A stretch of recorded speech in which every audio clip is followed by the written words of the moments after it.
O Flamengo está com o radar ligado e o mercado europeu também.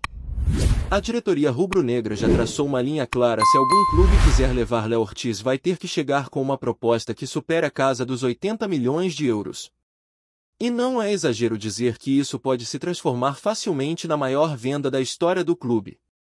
Esse é o tamanho da confiança que o Flamengo deposita no zagueiro, que vem se consolidando cada vez mais como peça essencial no esquema do técnico Felipe Luiz. Desde que chegou, Léo Ortiz mostrou personalidade, versatilidade e uma liderança que chama atenção. Inclusive, não são poucos os que veem nele uma referência para o sistema defensivo ao lado de Léo Pereira. Além disso, há um detalhe importante: ele já jogou até no meio-campo quando o técnico ainda era o Tite, o que mostra sua capacidade de adaptação dentro de campo. Mas o vídeo de hoje não é só sobre o Léo Ortiz, não. Tem muita coisa acontecendo nos bastidores do Mengão e a movimentação é intensa. Vamos começar por uma proposta que chegou recentemente ao clube. O Pisa Sport, que acabou de subir para a primeira divisão do campeonato italiano, mostrou interesse no jovem Loran e tentou levar o jogador por empréstimo. A diretoria do Flamengo, no entanto, nem quis conversa. A proposta foi recusada de imediato, sem qualquer tipo de negociação.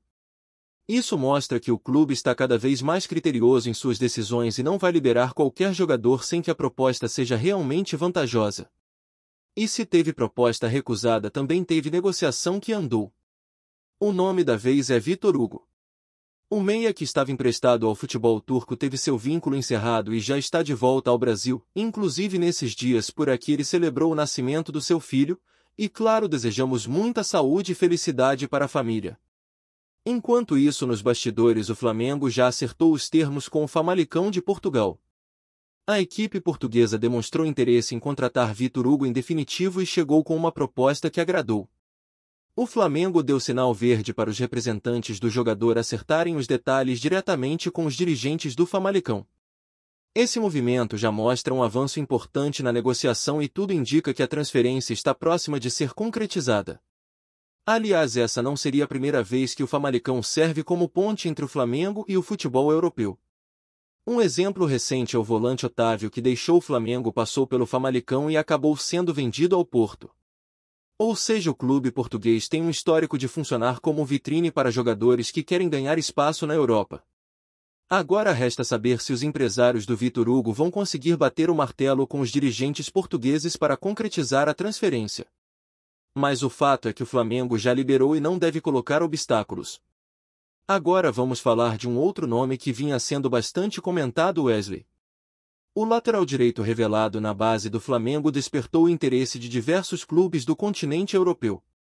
E até pouco tempo o clube carioca estava sob pressão para negociar jogadores justamente por causa das metas orçamentárias. Mas a situação mudou. Com a saída de Gerson por aproximadamente 160 milhões de reais, o Flamengo ficou mais confortável financeiramente e diminuiu bastante a urgência por novas vendas. Isso quer dizer que o clube não precisa mais aceitar qualquer oferta que apareça pela frente.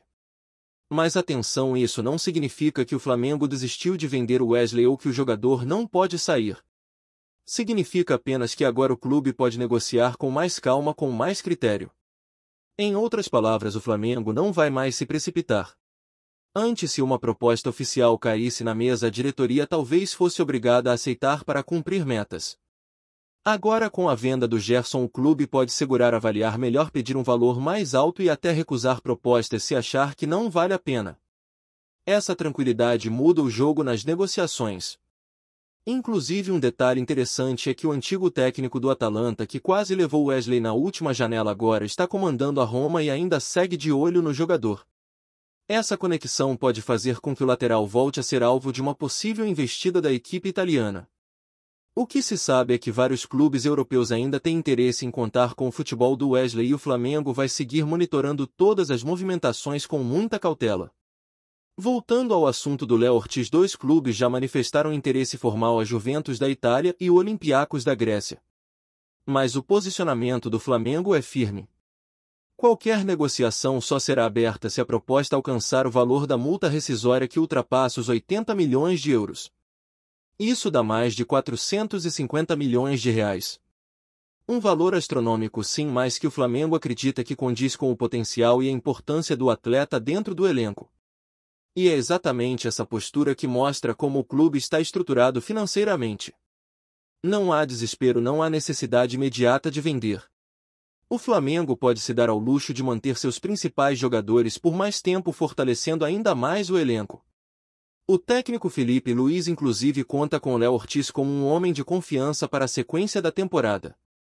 A dupla de zaga com Léo Pereira tem sido muito sólida e a consistência defensiva é um ponto forte da equipe. Isso sem falar na inteligência tática e na leitura de jogo do Ortiz, que é um verdadeiro maestro na defesa. Por isso é compreensível que o clube só pense em liberá-lo por uma quantia realmente irrecusável. Enquanto isso, o Flamengo voltou ao Rio de Janeiro e já está com foco total na preparação para o retorno ao Campeonato Brasileiro. A equipe se reapresentou após a eliminação no Super Mundial e agora a comissão técnica trabalha para ajustar os detalhes visando a retomada da competição nacional. Um ponto que chama atenção é o jogo contra o São Paulo, marcado inicialmente para o dia 13 de julho. Esse confronto está atualmente como adiado na tabela por causa do calendário internacional. A lógica era simples: se o Flamengo chegasse à final do Super Mundial, estaria impossibilitado de disputar essa partida.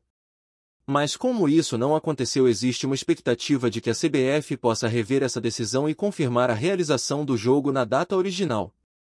Caso isso se concretize, o duelo deve acontecer no Maracanã diante da torcida rubro-negra. E tem mais pela frente. No dia 16 de julho, o Flamengo encara o Santos. A princípio, essa partida deve acontecer no estádio do Morumbi, em São Paulo. Houve até uma tentativa de levar o jogo para São Luís do Maranhão, mas a negociação acabou não avançando. Agora tudo indica que o confronto será mesmo em território paulista. E enquanto a preparação para os próximos jogos segue firme, o clima dentro do clube é de reconstrução e foco total na temporada. A eliminação no Super Mundial foi um baque, claro, mas também serviu como aprendizado e reforçou a necessidade de ajustes pontuais no elenco. A comissão técnica liderada por Felipe Luiz está trabalhando para manter o time competitivo e equilibrado em todas as frentes.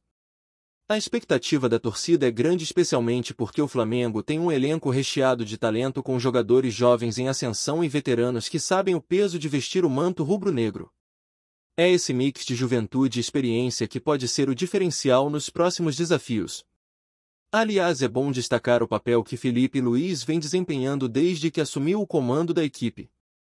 Mesmo sendo um técnico ainda em início de carreira, ele já mostra personalidade, leitura de jogo e um entendimento muito claro sobre como fazer o Flamengo jogar. Ele conhece o clube como poucos, sabe como funciona a pressão externa e o que é preciso para manter a equipe no topo. Sua transição de jogador para treinador foi rápida, mas bem aceita pelos jogadores e torcida. É evidente que ele ainda está construindo sua identidade como técnico, mas já dá para ver uma assinatura nos jogos do time. O Flamengo com Felipe Luiz é organizado, é intenso e, acima de tudo, tem uma proposta de jogo clara. Outro ponto que merece destaque é o planejamento do Flamengo para o segundo semestre. Com as principais competições nacionais e continentais em andamento, a diretoria entende que manter o elenco forte é essencial. Isso significa não apenas segurar os principais jogadores, mas também reforçar o grupo caso surjam boas oportunidades no mercado. A janela de transferências está aberta e tudo pode acontecer. A postura do Flamengo neste momento é de cautela e estratégia. Não vão sair contratando por impulso, mas também não vão perder tempo se aparecer alguém que realmente possa agregar valor ao elenco. E nesse sentido, o Flamengo está atento ao cenário internacional.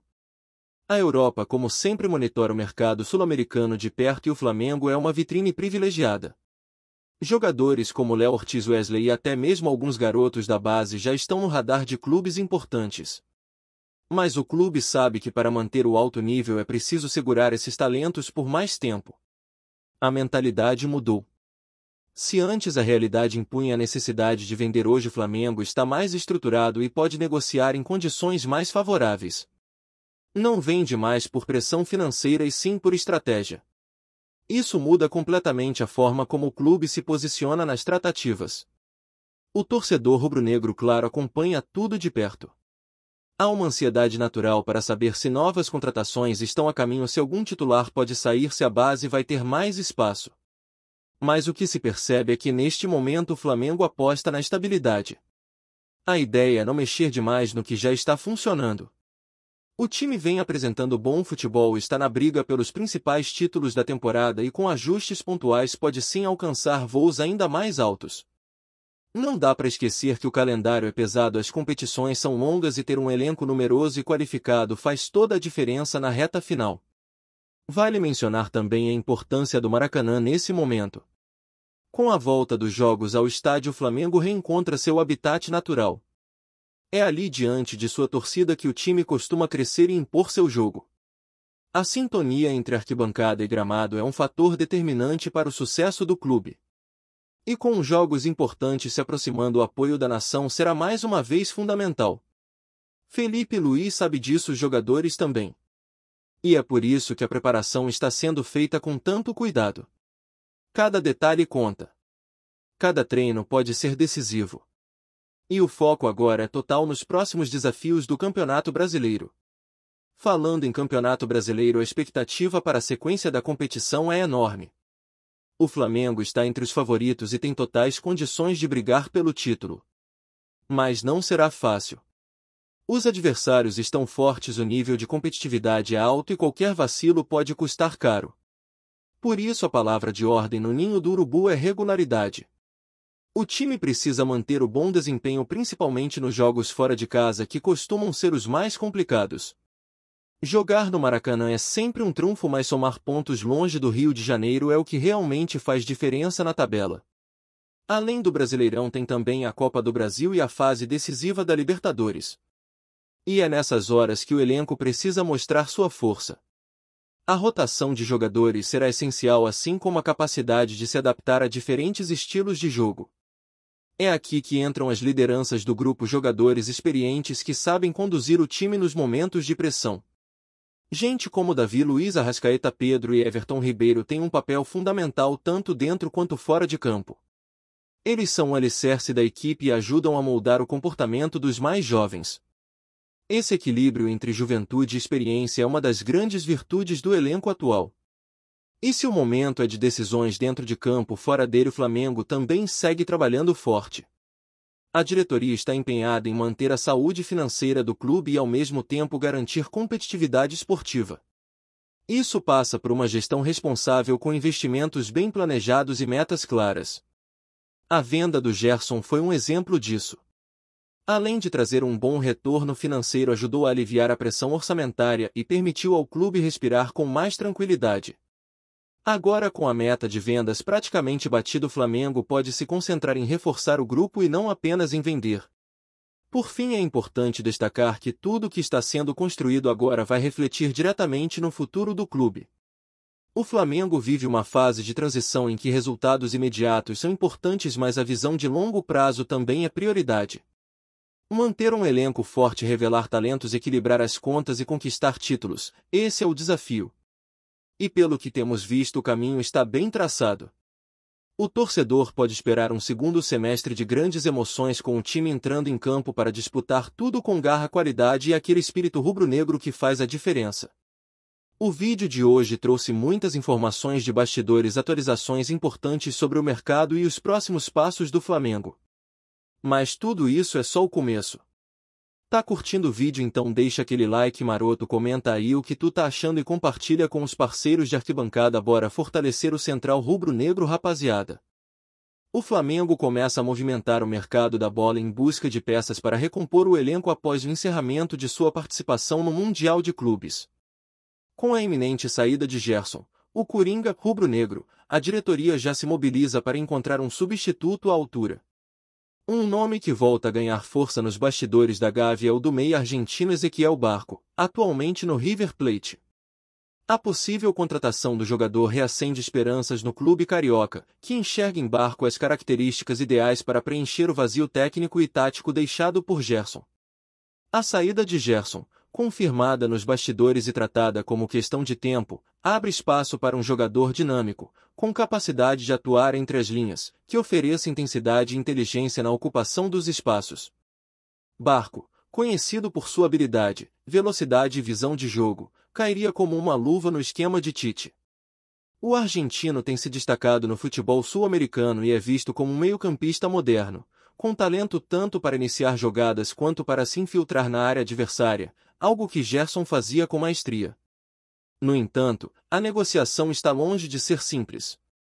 O River Plate não deve liberar o atleta com facilidade, e o Flamengo terá de superar obstáculos financeiros e contratuais para concretizar o negócio. Além disso, Barco tem mercado fora da América do Sul, o que pode dificultar ainda mais uma investida brasileira. Apesar disso, a diretoria rubro-negra acredita que o projeto esportivo e a visibilidade oferecida pelo clube podem pesar na decisão do jogador.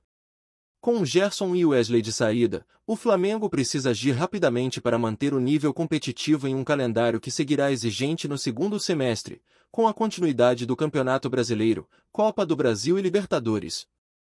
A busca por reforços pontuais e que ofereçam resposta imediata é tratada como prioridade.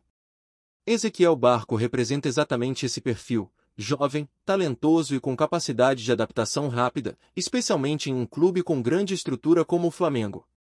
Enquanto a diretoria se movimenta nos bastidores, a torcida acompanha atenta, esperando por boas notícias que mantenham o clube no topo das disputas.